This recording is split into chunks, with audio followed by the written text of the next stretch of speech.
You are listening to Let's Be Honest with your host, Just Jonda.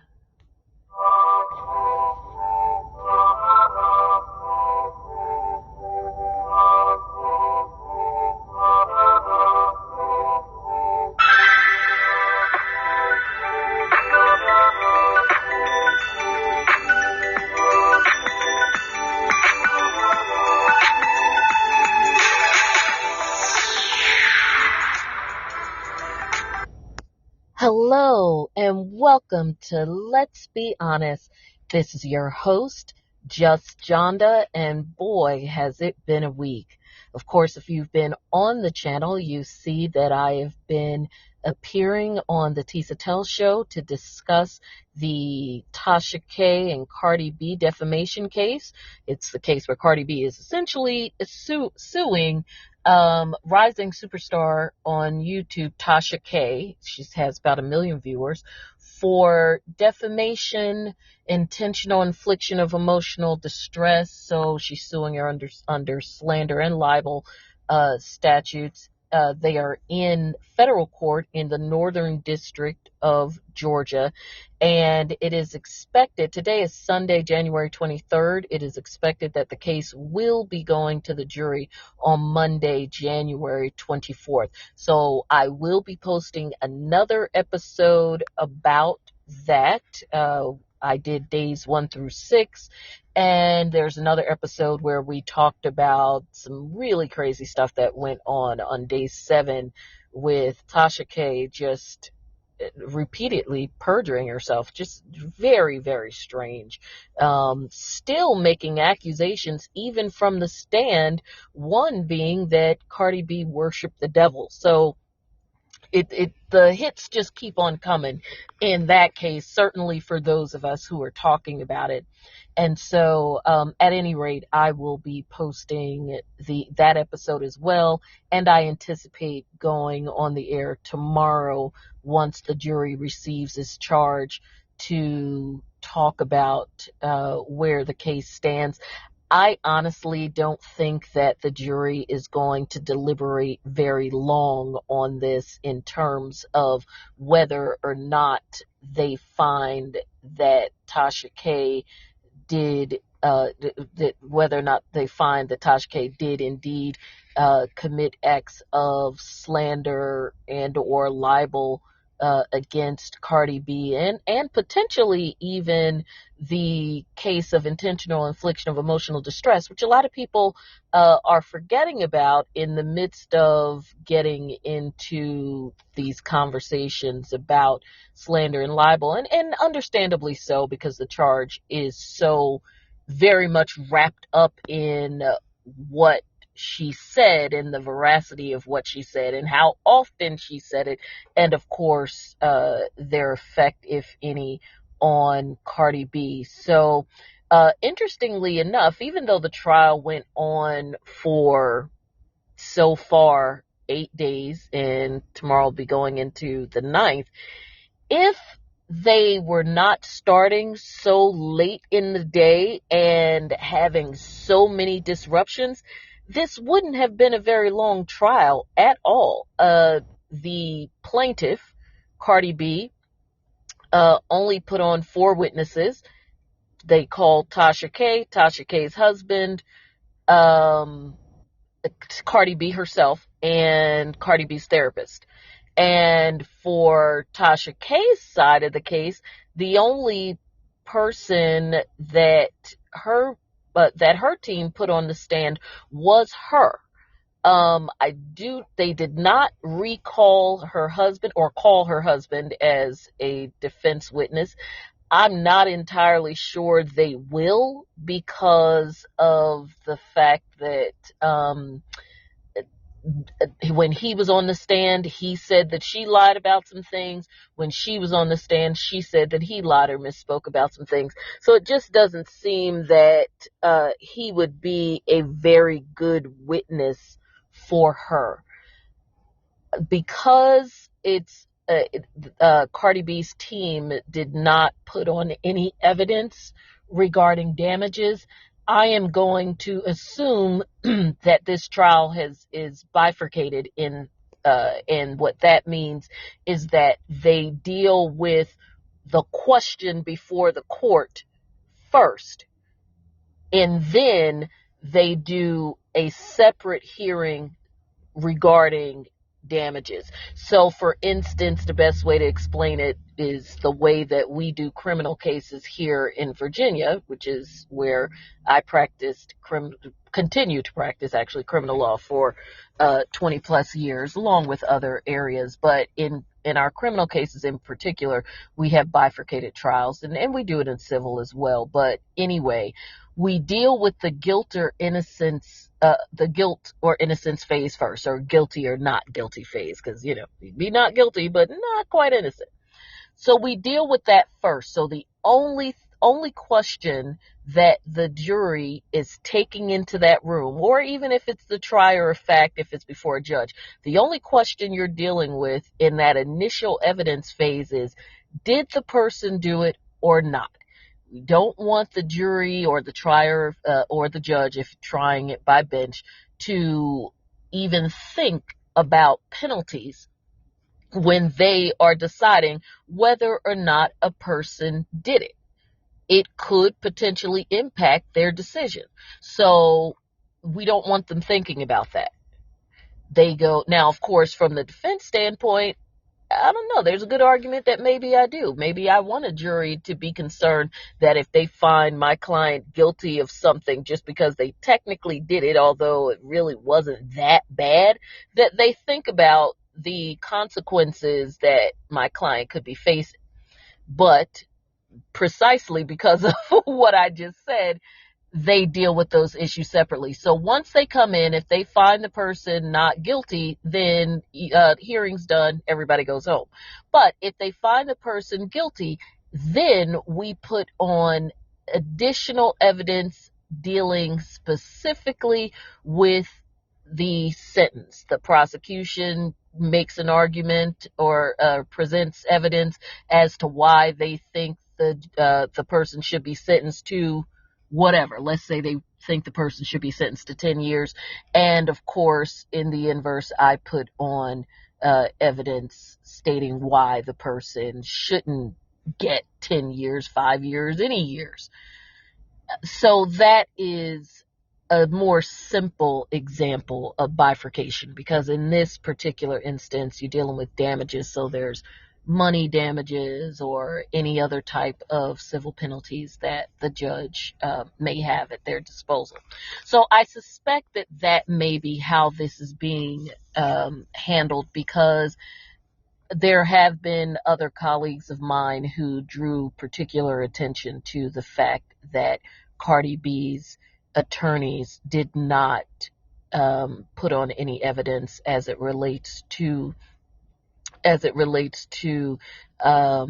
damages and how she was actually damaged. They just talked about the fact that these things allegedly happened. Of course, Cardi B side saying they did happen, and that Tasha K did say these things, and that they amount to the level of malice that needs to be in play for the jury to find that this was slander or libel, especially given that Cardi B is a public figure, and she is an all-around public figure for all purposes, not just limited to one little thing.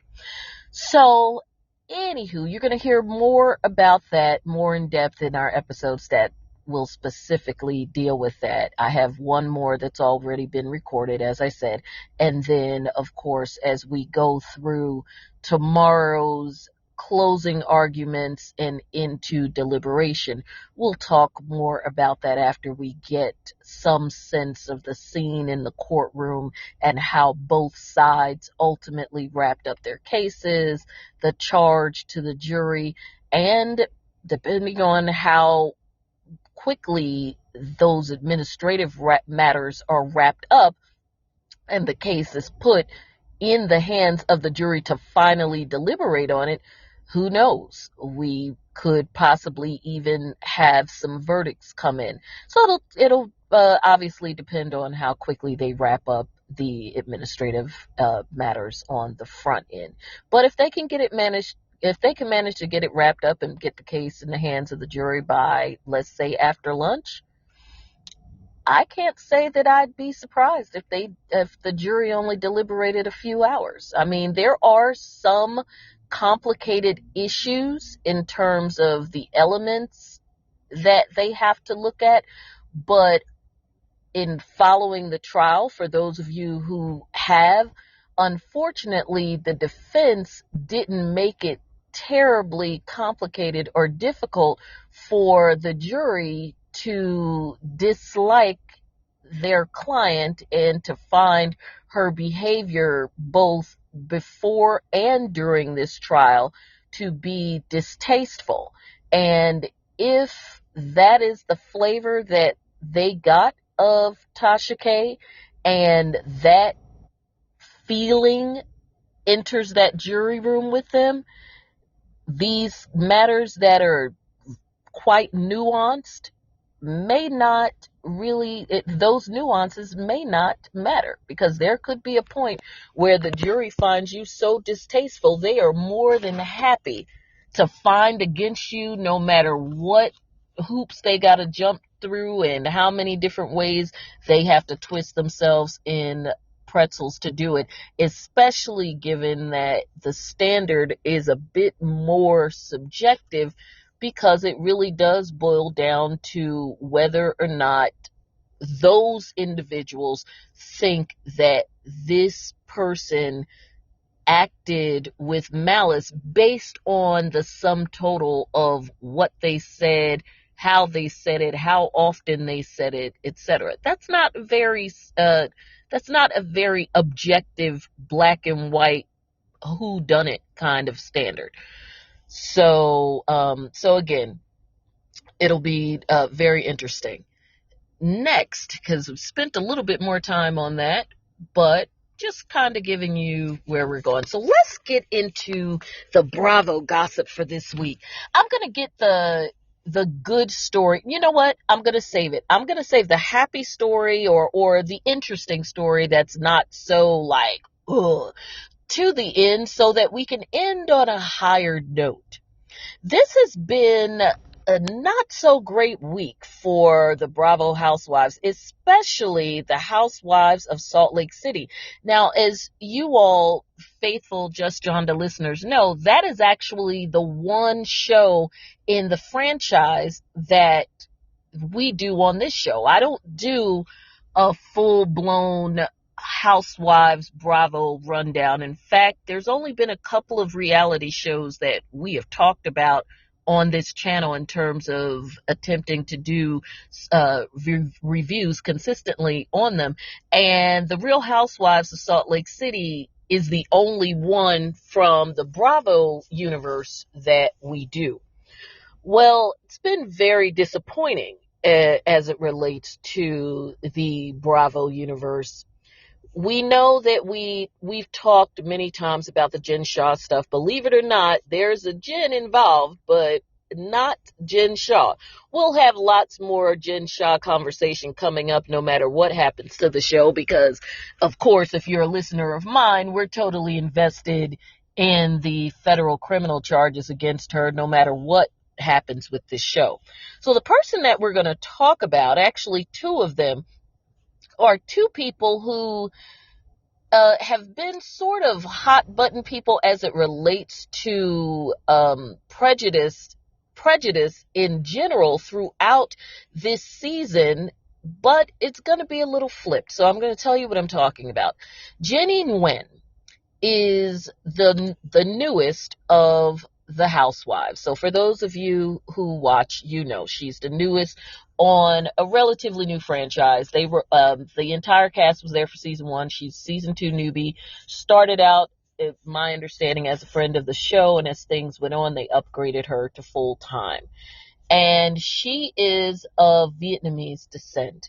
Now, we have seen throughout the season where that has come into play first with just her generally sharing her culture, which is always great, especially on networks like Bravo, which even though you may have shows like The Real Housewives of Atlanta, the shows are still typically all white or all non-white. There's not a whole lot of mixing, and with the Housewives in particular, when they do have that, we've seen on 3 franchises in a row, Dallas, most recently the New York season when they added Ebony K. Williams, and now with the stuff I'm about to talk about, it doesn't seem to go well, which quite frankly isn't really much different than the United States at large. Not entirely sure why people act so shocked by it, but I digress. At any rate, throughout the season, our dances, for want of a better way of putting it, with the notion of prejudice, has really actually had Jenny Nguyen on the receiving end of it, particularly with castmate Mary Cosby, who is the subject of our next story after this, with Mary Cosby having made comments about the slant of Jenny's eyes, her pretty much doubling down on it and doing a bit of an Asian accent, if you will, sort of in a mocking way, and Jenny calling her out on it, Mary being called out on social media. But there's also been a little pushback as well, because there are some fans, particularly black fans, who feel like Jenny, I'm sorry, because there's a Jenny. When we talk about Jen Shah, I'm just going to call her Jen Shah. So when we're talking about Jenny, when I say Jenny, we're talking about Jenny Nguyen. So there are some, and you've heard Melissa and I debate about it even on our recaps, or Missy and I'm sorry, on our recaps. We have debated about it as well, because she's one of the people who feel like Jenny, when it comes to Mary, has also had her own microaggressions. One, that she seems to, in their opinion, go harder on Mary in terms of just the tone that she takes with her, and sort of picking fights with her, if you will. Like if something goes down with Mary, she's like, ah, whereas with the other women, a little bit more reserved in her criticism or in her way of arguing with them. And the other is that she allegedly uses what is commonly known as a black scent when dealing with Mary, which, for those who don't know what that is, it's sort of like adopting a slang or just mannerisms or ways of speaking that are traditionally associated with black people, or in this case, black women, when she is dealing with Mary in particular. And in fact, because it has been mentioned so many times with fans, it's my understanding that even as recently as a week ago, when she was on Watch What Happens Live, or maybe that was 2 weeks ago, Andy even brought it up. She, of course, was like, what are you talking about, and what have you. And I will say this, she has mentioned on the show, in fact, even in last week's episode, I believe that was maybe episode 17, I think.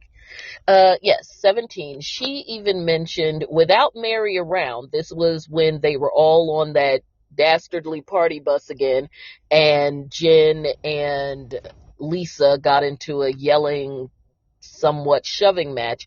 Jenny mentioned that she was from Long Beach and they'd better leave her out of it, because she certainly knew how to take off her earrings and braid her hair if she needed to, if she needed to scrap. There was nobody black around when she said that. In fact, she said it in her confessional. that being the case, it lends me to think that even if what she says or does is perceived as her having a black accent or adopting sort of the lingo or the mannerisms, if she mentioned that the minute that she saw individuals fighting, even with no black person around, that may just be the persona she adopts when she is in a fight. Now, the question is whether or not, of course, that other people will raise, is whether or not she behaves the same way if she were in a fight with one of her white cast members. And based on some things that happened later in the episode, it doesn't appear that she did.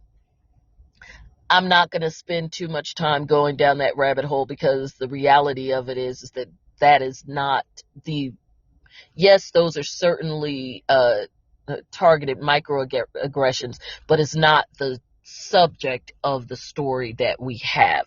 We are going to circle back to that a little bit, because there are some disturbing elements of this that do relate to Mary that I would ask people to be very cautious about. So, and I'm going to put those under the umbrella of prejudice is prejudice, and offensive remarks or statements or being ignorant to things that in 2022 any of us would say you shouldn't be.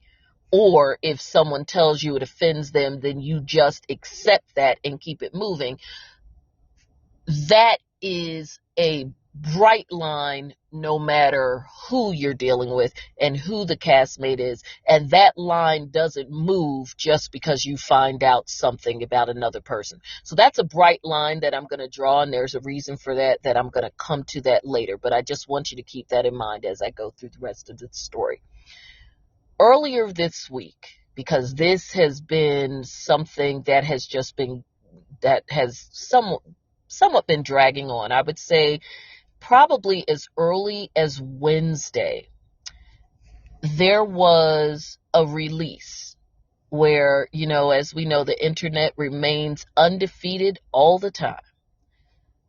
Someone unearthed a Facebook post, and we're not talking about 5 years ago, 10 years ago, some of those things where it is where some people, because it hasn't worked out well for others, but at least some people in certain settings, whether it's racism, sexism, homophobia, have been able to do the apology tour. And that was me at 17. That was me at 25. I've grown. I've learned.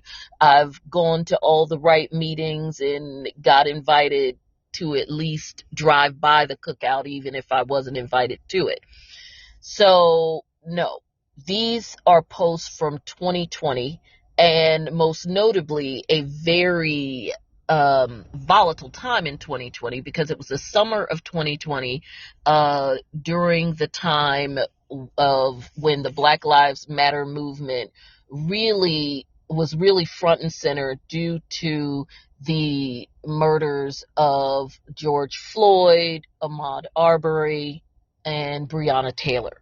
So unless you've been living under a rock, the summer of 2020, pandemic was big, but racism took a position once again that managed to be even bigger than a global pandemic, so much so that the United States was being shamed from all corners of the world with demonstrations in solidarity with Black people in this country.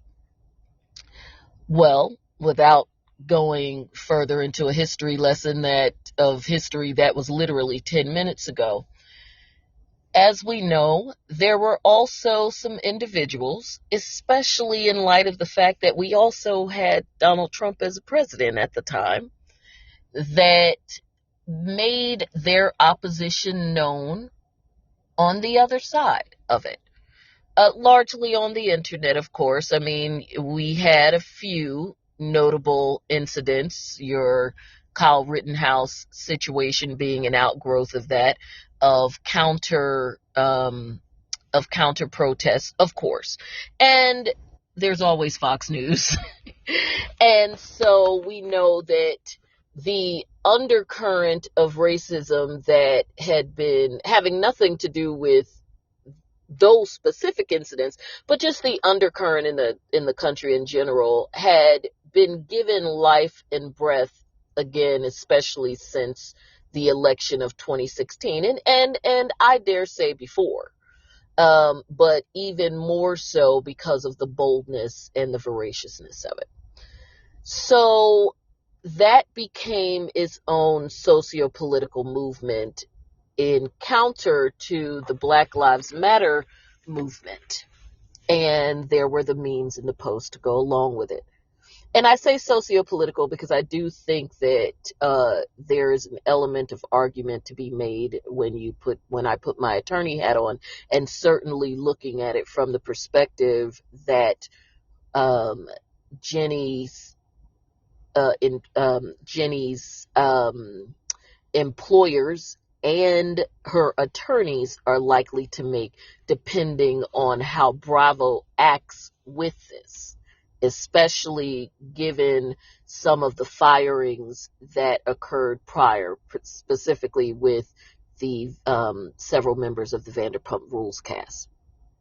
At any rate, Jenny's posts were the typical type that we saw from a lot of people who were counter, but I mean, they were tough ones. I mean, they were bad ones. They were the ones where they went on and the types of posts you saw everywhere, whether it was Twitter or Instagram, mostly Twitter, of course, posts about, of course, there was the Blue Lives Matter and the All Lives Matter, but the ones that went a bit deeper, that's called the protesters criminals and animals, and that the protesters were the problem. The ones where you have posts about, if you complied, then you wouldn't have to worry about getting shot. There was one there. There was one that was particularly ugly, and that one seems to be more pointed towards like a critical race theory type counter, because we know we've had a lot of that going on, where there was a picture of a little white girl looking like a little cherub, and that one, and underneath the little girl, it said, blaming this little girl for racism, and then or blaming this little girl for slavery, and then underneath a little Asian girl that was of like age and cuteness, and it said, is like blaming this little girl for Pearl Harbor.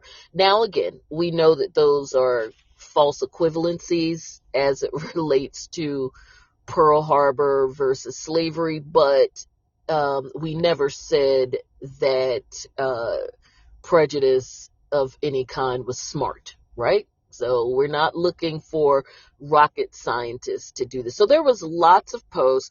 All of them, for the most part, appear to be, things from other people, reposts and all of that.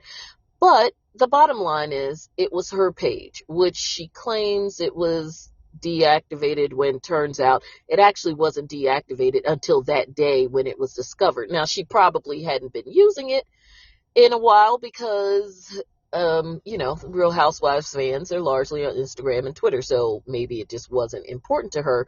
But before she was on this show, and probably when she was going through the interview and audition process for it, well, it was 2020.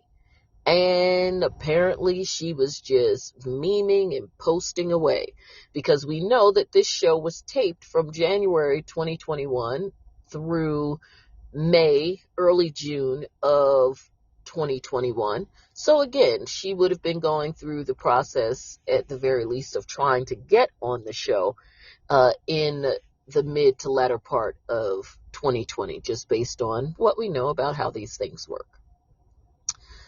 So there were lots of them. Again, I don't want to inflame or trigger anyone by going deeper into it. The vitriol, anger, hurt, upset was immediate across the board, from every blogger, news outlets that covered it, any of them that did opinion type pieces as opposed to just straight news. I mean, so there's no question, full condemnation across the board.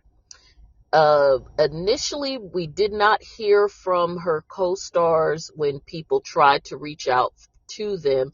It became apparent based on I think the first one that kind of clued us in was Meredith Marks, because she just posted one word, vile, which quite frankly, I don't think anybody is, to be clear, because I've said this before, I don't think anybody is under any obligation to tell us anything about the way that they feel.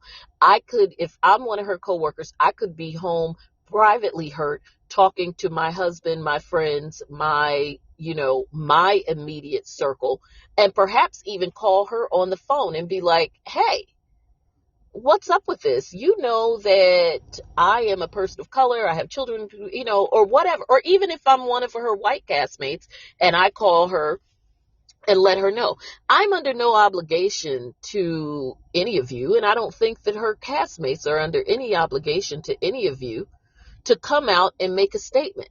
Because the reality of it is that these individuals live in Utah. Do you really think that there are not other, even if they weren't actively anti-Black Lives Matter, do you really think that of that entire cast of 7 that she is the only Trump supporter?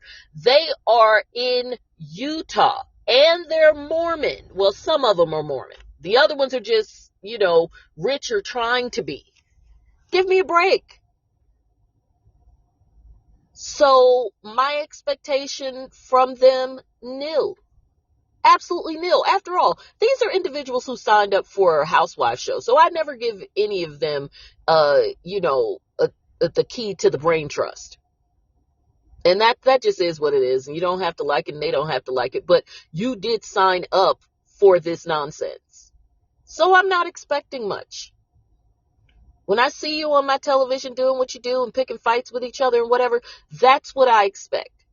Calling out each other online for your views on a large movement and that's not what I'm looking for. And I'm not saying that they shouldn't. I certainly wouldn't say that I don't expect that they have opinions on those things. I'm saying that they owe us nothing in having opinions on those things. You keep it to yourself. And Meredith Marks coming out and saying vile, if that's the one word she wanted to post, that's fine. All the people who went up under her post and was like, that's all you have to say, and what about, and what about, and what about? She owes you nothing. On the same day that came out, she said vile. What the hell did you think she was talking about? Why does she have to write a political treatise? She said vile. That tells you what she meant. But okay, because I find that whole thing generally annoying when people just have these expectations of people. I mean, you all know I'm not like all about, oh, Meredith, whatever. No, I could care less about, her feathered outfits or any of that stuff. But I do respect people's rights to deal with situations however they deem appropriate. She said vile. She wanted her fans to know where she stood because, again, even though I think they have a right to say nothing, I also know that realistically that's not the way this game is played. And this game that they're in depends on people liking them. They're not on this show for any independent talent they have. They're not actors and actresses or whatever. They're on a reality show. And they aren't even like at the top tier of reality. They are within the realm of the top tier because the Housewives is considered the top of the heap in terms of reality. But among the Housewives, of course, they're at the bottom because they're the new girls. And their show viewership never has been and perhaps absent these huge scandals never will be what the Housewives franchise franchises have typically brought in. And that's really not about them. That's about the fact that the entire Housewives model is over 15 years old. So people are over it and aging out of it, especially since it's the same crap over and over, just with a different rotating group of facelifts. So Meredith Marks, in response to several people, and at that point we still hadn't heard anything from Jenny yet, a rotating group of people saying, what, well, that's all. She said some, I can't remember precisely, but the bottom line is she said something, once again, very general, very generic, alluding to the fact that she couldn't. So, of course, the blogs went crazy talking about Bravo is putting a gag order on people. They're not letting them talk or whatever. Bravo's trying to figure out what it is that they're going to do. So, of course, they probably don't want this person's castmates who, and mind you, they were scheduled to start filming right away. I think they may have. And if not, they were, because as of their taping of their reunion a few weeks ago, they were slated to start filming within 3 weeks of that. So if they haven't started filming, they're literally days from getting ready to start filming. So there's a lot of moving parts with this. And I'm going to come back to Bravo in a second in terms of why I think that there has been more of a delay than a lot of people are comfortable with, and the heartburn that goes along with that. For, I don't really care about Jenny's heartburn, but for the network and her castmates. Initially, Whitney Rose didn't say anything. Heather didn't. Subsequently, very generic statements, just saying, Whitney gave a general statement just about being against racism, prejudice, anything of any form, all of that. Okay, fine. I'm letting you know where I stand. I'm just not going all the way in. Jen Shah did come out with a statement shortly after Jenny Nguyen did finally make a statement, kind of an apology-ish statement. I'm still not quite owning it, but you know what? If that's how you feel, that's how you feel. I mean, it's how she felt in 2020. I can't imagine much has changed. So Jen Shah comes out with a more expansive statement, and of course, in typical Jen fashion, they had to add a little, making it about her, and she's a mother, and she has black children, and blah, blah, blah, blah, blah. But she actually was very direct as well, and unlike everybody else, and flat out calling Jenny out and saying that her apology was unacceptable, which of course set out a flurry of other rumors and posts, really more so on the vlogosphere, talking about, Jen Shah's job is going to be in danger because she went against the network and blah, blah, blah. Okay, just to put that whole job thing to rest, if there is any one person on this cast who has job security, it is Jen Shah.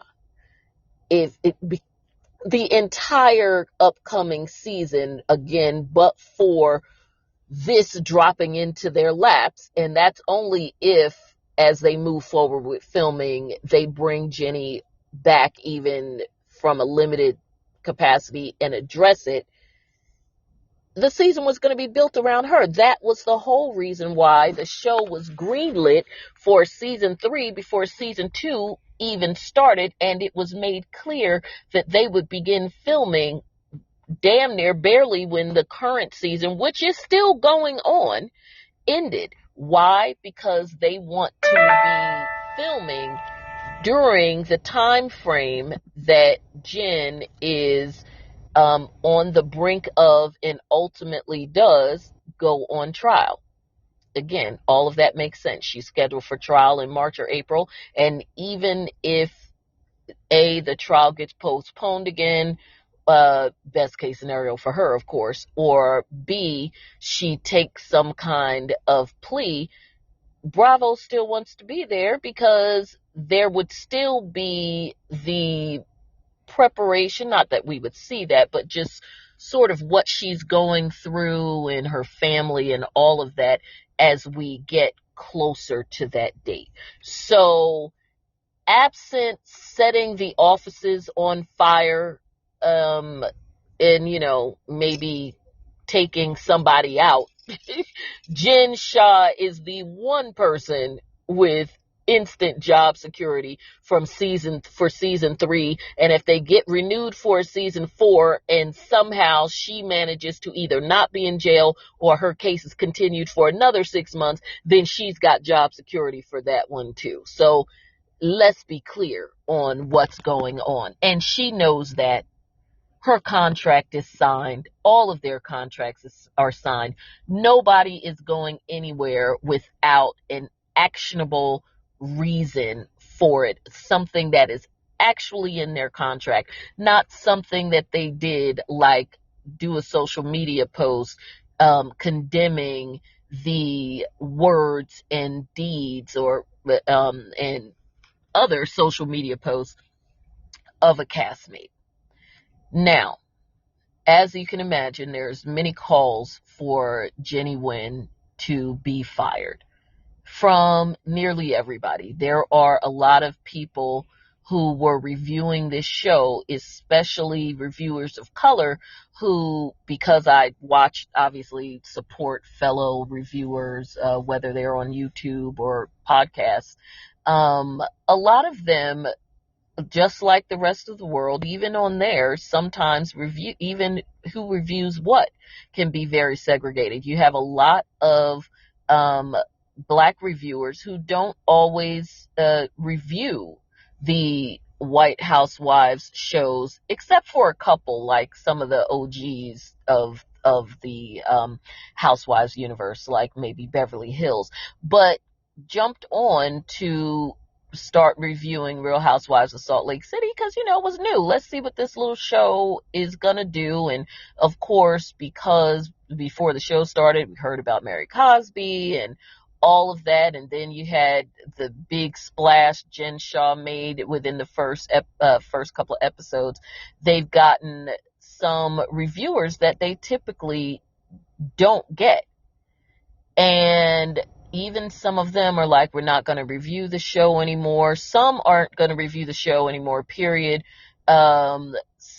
Because understandably they are saying, and I do believe that there's no way that Bravo or some executive somewhere didn't know about this. This is her Facebook page. This is basic stuff that anybody would look at. And if she hadn't scrubbed it and it was out there for some random fan to find, why would Bravo not already on some level know? Same thing with Mary Cosby, quite frankly, and the nutty stuff with her and her family. But we know that they know, because several of her family members, even as recently as this week, said that even though they may not have been contacted prior to first season, they were definitely contacted prior to the second season, and even offered opportunities to come on the show. But we'll get to that in a moment.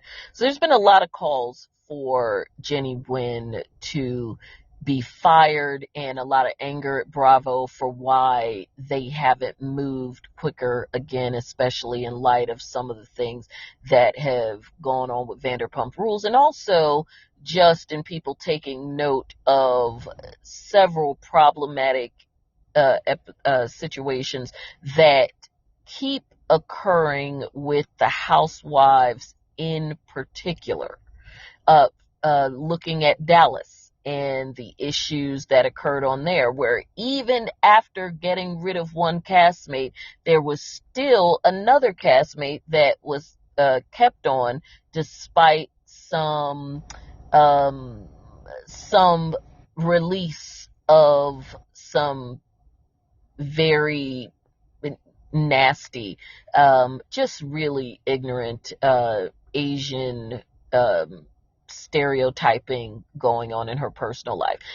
And then to take it further, how that woman felt that she was treated on the show. So that was Real Housewives of Dallas. We also have the obvious microaggressions that have plagued the Beverly Hills cast since the introduction of Garcelle Bouveau on that show, and certainly the stuff that has gone on in the New York piece. And then of course you have an actual cast member on there who has repeatedly been called out by the fans for things that she has said and done right there on the show, and has not been fired. And now this with, and of course the Atlanta girls even talked about just issues with the way that they feel that Kim Zolciak was treated a certain way by the network versus them, and Nene Leakes calling out the network for certain actions that she feels that they took that were contrary to the Black Housewives, and to her in particular, in terms of opportunities that she feels that she did not receive in relation to her white counterparts, despite being the undisputed star of the network on the top show of the network, not just of the Housewives, but of what they have, which is why she was commanding the mega salary that she was until things started to fall apart. So the history there is not great, and people are very upset about it, and why Bravo has not made an actual full-on statement. Now, Lisa Barlow, who is also in the Real Housewives of Salt Lake City, has alluded to the fact that there will be a statement made and that it will be on air. Many suspect that it will probably be on Watch What Happens Live Sunday night. I'm actually recording on a Sunday early evening, so the expectation is that it could perhaps come tonight, since the Sunday night Watch What Happens Live show with Andy Cohen is always devoted to the Housewives, because there is typically an episode or two that immediately precedes his show. So whether some of the Housewives themselves are guests or not, that is still the subject of the show. And quite frankly, he just can't have that show and not address it. It's too big. It's also on the same night that show airs with this woman on the show. It is virtually impossible, whether they do it on his show or perhaps even some kind of statement that is made at the beginning, during some kind of cut-in of this show.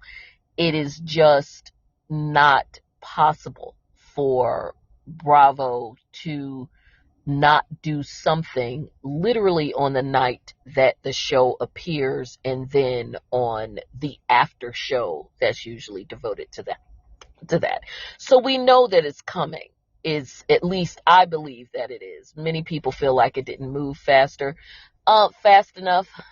I'm not going to debate that point, because looking at it from the broader standpoint, this is not just a prejudice issue. This is or a racism issue.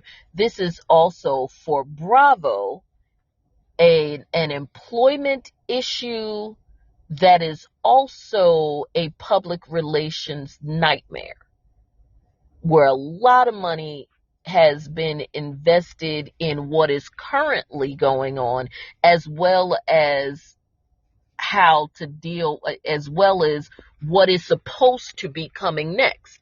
Like, do you go on into the reunion? Do you have the segments in the reunion where, even though Mary Cosby wasn't present, where Jenny is a major part of it because she's addressing the prejudice that was directed at her? There are so many moving pieces. There is also Jenny's attorneys who will say, look, a lot of her vitriol was directed at Black Lives Matter and things and the protests and stuff around it, but that is she a racist, or is she just someone who does not agree with the way that the movement, so to speak, was handled? Now, again, this is me with my attorney hat on before you all start trying to, take my channel down.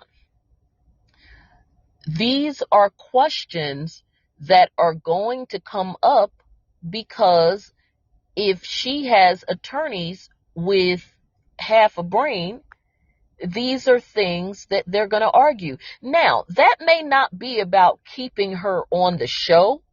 It may simply be about what her check looks like when they break their contract with her, or whether or not this even rises to the level of grounds to break their contract. Those Vanderpump Rules girls talked about something that they deliberately did as it relates to a black cast member. And they laughed about it and talked about it repeatedly. Whereas in this situation, her attorneys could certainly argue that this is a situation where you have a person who is expressing political views that, because they relate to something that is so sensitive, and because of the nature of it, i.e. racism in America, that if you are on the other side of the way the movement is handled, you are branded as a racist right out the gate. Not to mention, adding the piece where there are individuals who feel like there were microaggressions that were pointed at Mary Cosby by her. So I think that there are some interesting questions that, at least an interesting conversation for us to have here, respectfully. But I also think that there is more to it with Bravo not giving the quick reaction that people felt they should have. And this is no comment on whether or not I think Andy Cohen is this or that and all of that. We know that he gets a lot of criticism, most of it deserved. This is really about this idea that they just immediately say, you're fired, based on things on her page where they're looking at them. You have to look at them through two lenses. One, is this an individual who is just adamant, she's ultra conservative and adamantly opposed to this socio-political movement just on philosophical grounds? I don't like it. I'm not into the whole protesting thing. I'm not down with this organization called Black Lives Matter because I think that all lives matter. I'm a person of color. So now what are you saying? I don't matter. Is Asian hate not a big thing? That whole thing. Or is this someone who, as you go through her posts and you look at it through the other lens, that because just by their very nature, or certain posts being more inflammatory than others, is this clear evidence of her being a racist and basically publicly declaring herself to be, and this is just not someone or something that we want to align ourselves with and have on the show, and we certainly don't have anybody who would be willing to film with her. Because let's call a spade here. Having her on the show, Even though everybody and their mom said that they won't watch, if you have this woman on the show and you show in your extended preview going into season 3 that episodes 1 through 5 is going to be of her castmates ripping her a new a-hole and watching her become the pariah of Salt Lake City and beyond, and watching people throw eggs at her every time she says a mea culpa, folks would watch. I hate to say it, but that's good TV. It is disgusting TV, but isn't that what reality television has become? We've come a long ways from 1800 House in that first couple of seasons of Survivor. Reality TV as a whole, just when it's about real estate or housewives, is still worse than an episode of Fear Factor. Just because of the sheer nastiness.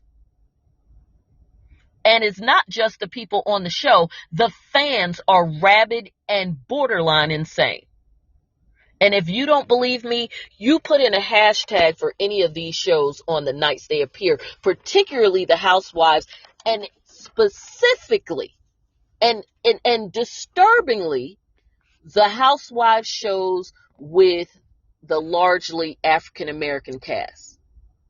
It is crazy. You want to see a combination of rabid fans because of people being team this one and that one with a strong dose of racism all tossed up in the mix?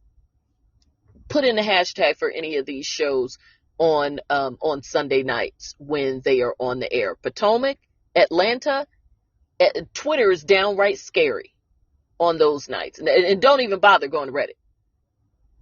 And again, Twitter people, Reddit people, don't try to shut my channel down. I'm not saying that the Twitter platform is horrible, or Mr. Reddit Serena husband that your platform is horrible. I'm talking about the nutbags who have accounts on Twitter and Reddit. Okay, so now I'm going to cross over into the Mary Cosby story. But as I cross over into the Mary Cosby story, I also want you to remember to go back to one of the things that I had said earlier about prejudice being prejudice, racism being racism, ignorance in a time when there is no excuse not to know, or someone from a marginalized community telling you or making you aware of in any form or fashion that this is offensive to them or to their marginalized community as a whole. You don't get to debate that. It's a bright line thing. If black women say, don't call us aggressive, you don't get to debate that. Now, can we reasonably say that there are times when you got to call a thing a thing? Because if you're being aggressive, I'm going to call you aggressive? Sure, you can say that. But if you say it to a sister, you're probably still going to catch it. Because there are other things that are bigger issues that surround that. If black people say seeing a little black boy wearing a monkey shirt in an H&M ad when there were umpteen other shirts with umpteen other animals that could have been put on that little black boy. Now, within our own community, we can debate all day about whether or not we should still be holding on to this idea that anything associated with a monkey and us is inherently racist. We can do that. But outside of the community, if we say if I tell you as a non-black person that's offensive to me, I've got a black son, no, you don't refer to us like that, you don't get to debate it. There's bright line rules. And I say this as it relates to Mary and Jenny, because what I have seen occur this week has been very disturbing to me. And I've called out several bloggers on it. And if you're listening, then I'm just going to call you out en masse now. The fact that we have found this out about Jenny Wynn does not change a thing as it relates to Mary Cosby. It does not change a thing as it relates to the feelings that she was ignorant and prejudiced as it related to the way that she referred to Jenny, and the way that she referred to the whole thing with the Mexican cartel, and also her adopting the Asian accent type thing when she was talking to Meredith. And of course, doubling down on the I thing when Jenny told her. None of those things change. And many of you also drew a bright line rule at the time, but now I'm seeing, well, we know at least when Mary did it, she didn't mean to actually offend her. She wasn't going out of her way to be prejudiced. She's just, she's just ignorant. What's the difference? What's the difference? Even if, as we know, Mary, maybe not the brightest bulb in the box. We know she was raised in that whole little weird church bubble. To my understanding, there wasn't a lot of formal education that went on there beyond high school. In fact, one of her uncles even said that she didn't graduate from high school. And again, those of us who know that very weird kind of insular church world where ignorance is actually celebrated, that there is that there may be an element of truth to that, but as someone who holds themselves out to be worldly, and you're almost 50, you are in 2022, you are raising a son who is in late teens, you have access to more than what most people have access to. You don't get to sit on ignorance. You just don't. And for those who felt that it was, you don't get to pull back from that just because of what's going on with Jenny Wynn. Two things can be true at the same time. I'm sorry, you all. Because of so many recordings in the past couple of days, especially the Cardi B thing, I've been struggling with my throat a bit. So we're towards the end, so just bear with me. You don't get to then pull up and say, well, she's, look at what Jenny did. So that's why, she really was against Mary and whatever. And Mary's stuff wasn't even that bad. No, it's all bad. It's all bad. When it comes to certain stuff, it's just bright lines. Bright lines. There's no shades of gray when it comes to prejudice. Ask the person who's being discriminated against how they feel about it. Take Jenny Wynn out of it and just make the slanty eye comment to someone who is Asian, of Asian descent, and doesn't have any, racist or prejudiced or really anti-BLM or whatever you want to call it, stuff on their website. So this is falling into the two things can be true. They've got ignorant cast members. In fact, I'm going to toss some more on the pile because Lisa, if you were friends with this, Lisa Barlow, if you were friends with this person for 10 years, you mean to tell me that y'all weren't on Facebook together? Because again, as I said earlier, this is Utah, so she ain't the only January 6th supporter on that cast. Okay? So let's not be stupid about what we're dealing with. We may have ignored it, but we're not stupid. We know it's there. Let's not pretend that we don't know where Ramona stands on stuff on the Real Housewives of New York.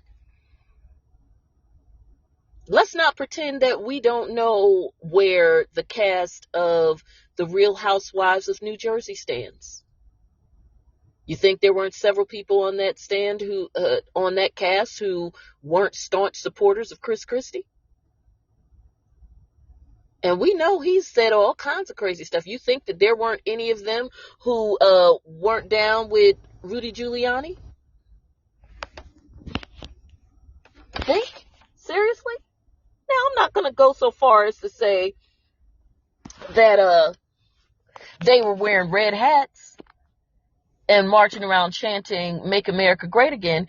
But again, let's not pretend we don't know who we're dealing with. Because you introduced this woman, you said that you all were very good friends. You've known her from the way back, way back. And now you're distancing yourself too? Or are you? Or is it why your statement was more along the lines of, it'll be addressed? Now, again, I'm not going to stay on her too long. I think, again, it is to draw attention to the fact that there's a lot of mess to go around. Now, speaking of mess, Mary Cosby. This is totally separate. So let's do a transition. I'm going to go to, I'm going to use Wayne's World for this. So, okay, you all had to be there. And again, I'm showing my age. Okay, so we're transitioning. So the other big craziness that came out this week was internet show, another YouTube sensation. In fact, he hit 100,000 this week. Adam of the Up and Adam show had an interview, a coveted interview that many people have been trying to get with Mary Cosby's parents. So this is Mary Cosby's mother, and I've told you all about her for a while now, especially as it relates to the ongoing drama over the estate. So Rosalind Cesares and her husband, who she's been married to since I think they said like 1986 or 1987. So for all intents and purposes, it's Mary's dad. It's certainly for a good portion of her life. Mary's age is estimated at, I think they said she's like 46, 47, which would have had her, she was born in like the early to mid 70s. So yeah, so this guy's been a part of her life for most of her life, and certainly all of her adult life. And this is the mother that she has. Her mother, she hasn't spoken to her for 20 years, pretty much since she married Robert Cosby Sr., because they married a year after the grandmother died, because Mary was married at the time. The interview was very weird. I feel like we have learned far more from her cousin Dan Cosby, who seems to be the most normal of the family, Coach Dan, who has appeared a number of times on the Sherelle's World show, talking about, again, that's another internet show, YouTube, talking about a lot of the stuff with the church and a lot of people that go to the church, filling in some of the blanks on the relationship with Cameron, which Missy and I talked about last week. And I believe we talked about it. Yeah, we did. And just a lot of the mess. The mother, first of all, Mary looks exactly like her mother, sounds like her mother, mannerisms. It was basically like looking at Mary 10, 15 years from now. She didn't really, and I guess it depends on whose shows you've been listening to, but with the information that I've had and given to my listeners and readers on FNDD, we didn't really get very much new. If anything, they sort of just added color to it. And I guess it may have been new to some people about the fact that Mama was gone for about 6 months and Mary's mother was pretty much already running the church, which I do believe, because the whole issue with Mama Redmond's death is that she was in Florida and that Robert was basically the only one with her, and which is part of the reason why they blamed him for her demise. And so they talked about that very strange, kind of empty house with a huge picture of the grandma, Mama Redmond, on the mantle, once again, leading to this notion that I've always had, that it's not so much that they believe Mary is God, except maybe the grandmother coming through her.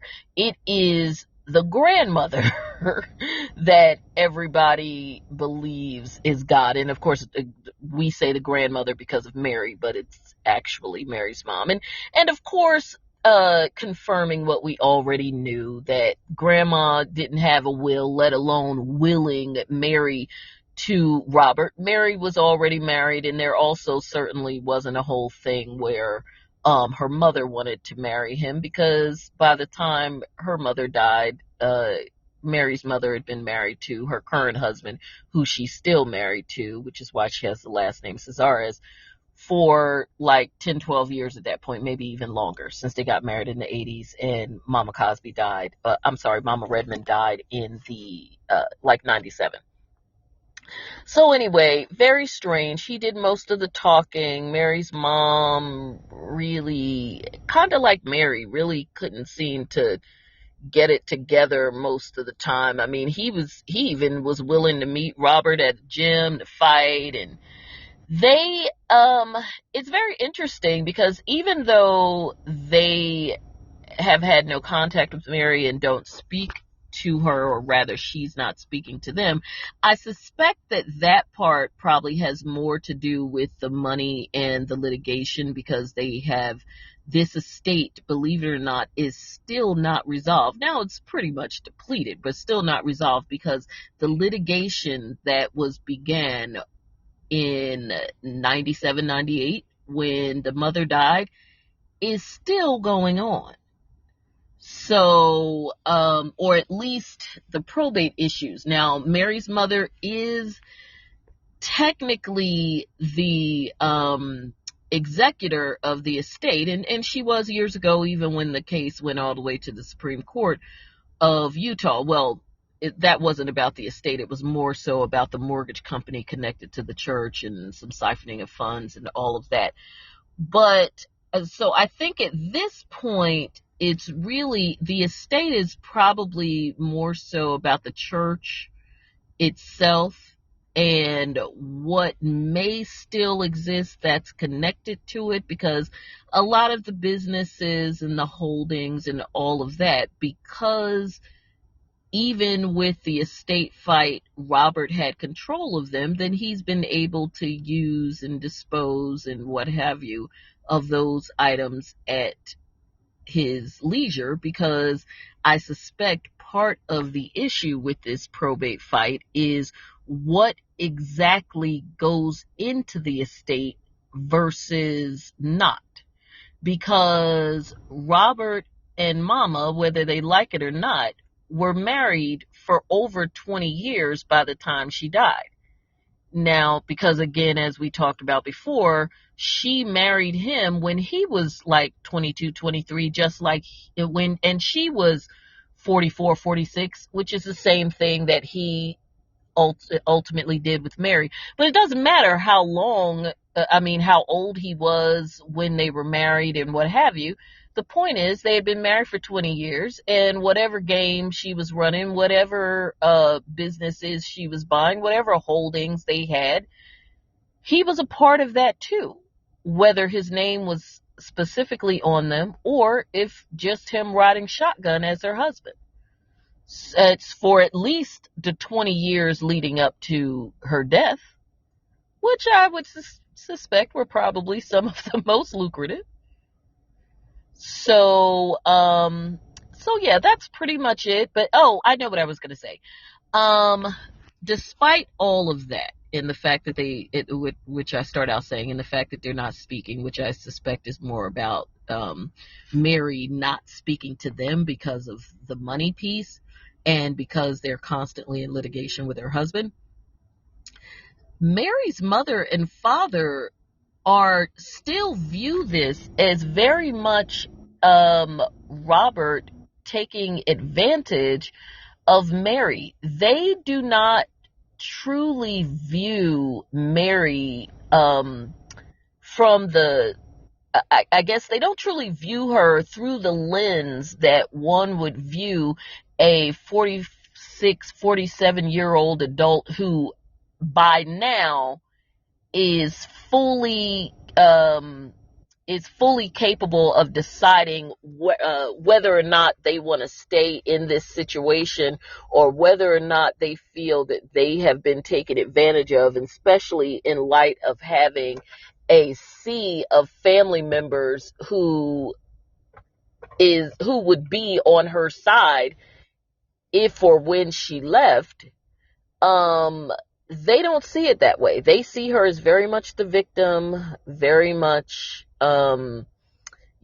Robert basically got in her head and brainwashed her, and he still controls her with money and all of that. So again, very strange. Now, one of the things I will say I do agree with her mother on is, her parents, is that, and I think Missy and I have talked about this on our recaps, is that we do believe that there is the possibility that when Mary took this show, that she did it as a way of getting out. She was, as she stayed on the show, as she built up her salary, etc., that it would be her exit plan. Unfortunately, you got to stick around for a while before you can build up to that Housewives exit plan money. And they aren't, just giving away the bank the way they used to, because the ratings on all of the Housewives shows are down. So the network, the shows are still profitable. They are still very much, kind of the key to Bravo's success.